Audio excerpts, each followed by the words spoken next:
অনেক সময় পিঠে খেতে ইচ্ছে করলেও ঝামেলার জন্য পিঠে বানাতে মন চায় না। একবার এভাবে পিঠে বানিয়ে দেখুন। এত সহজ মনে হবে ভাবতেই পারবেন না।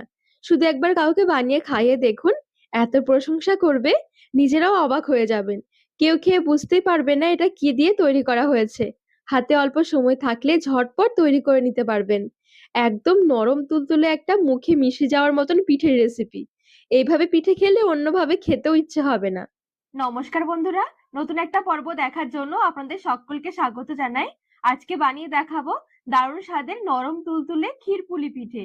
এই পুলি পিঠে তৈরি করতে না লাগবে কোনো রকমের আটা, ময়দা, সুজি, চালের গুঁড়ো বা কোনো রকমের মাখামাখি বা ডো বানানোর কোনো ঝামেলাই থাকবে না। হাতে অল্প সময় থাকলে এই পিঠেটা বানিয়ে নিতে পারবেন। চলুন, আশা করছি আজকের রেসিপি অনেক ভালো লাগবে। সবার প্রথমে এই পুলি পিঠের জন্য আগে ক্ষীরটা তৈরি করে নেব। কড়াইয়ে আমি 1/2 লিটার নিয়ে নিচ্ছি দুধ।